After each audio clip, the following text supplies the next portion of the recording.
Hi guys, this is a real talk. This is a chika-chika lang na. This is a new day of chika-chika na. Kailan ko real talk na. Ano mo itong, manta ka ng pageant. Diba? Ang mga judges is mga professional dito. Pero, di ba mga teachers, sagawad ya, mga civil engineer, whatever it's, di ba ganyan, abogado, ilang i-host niya.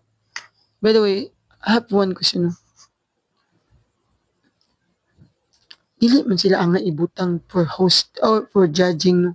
Kay di sa kabalo about pageant. It's not na mali akong gi-point, pero na sila mali sagama sa mga kapitan gid sa kuha whatever. Ang ako po na it's dapat ilang kwaon katong hilig og pageant, hilig sa questionan sa kabalo simulan ta sa mga move sa mga lakaw-lakaw. Wapa ba siya? Anong kabalo mo lang to dikit? Ay kay natay gi kuha na judges no si kuan nanana bla bla bla. By the way, kabalo ba siya? You think na magets niya ang point sa mga pageant? No. Ang ila ato is for making na sila ipakita pero dili ingon tanan enough to prove na kato sakto sila to make it na kani may mudaog o dili may kinsa may ato butang nga miss photogenic na swimsuit ata kabalo ba sila? No. Ang ilang talent dili nila bagay dia for making judges to host or whatever na event na may invite sila. Kung ang akong point, kung mukha gi mo pageant, magkuha mo host katong kabalo mo kuan sa pageant, kabalo mo lantaw, kabalo kinsa jud mo daog, kabalo jud ana. Munang waypoint na ako na no.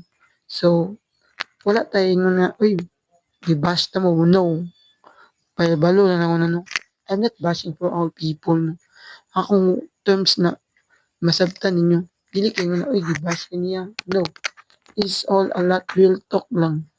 Kung mahigo ka, whatever, then i-bash mo nimo. Wala akong pake. This is real talk lang. Pagod, be aware no sa appeal of pageant or Miss Gay. Hago ba sila sa ilang mga speechless tapos niuban na muyak mangani kay wala sa kadog. Yung ano, ang judges mo yun, kidili mo sila kabalo, mukuha. Dapat lang kuhan ka ito.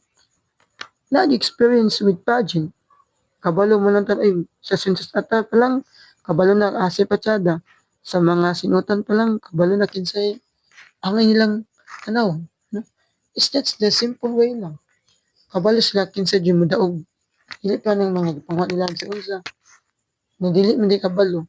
It's being not professional sa pageant, pero professional sila silang trabaho.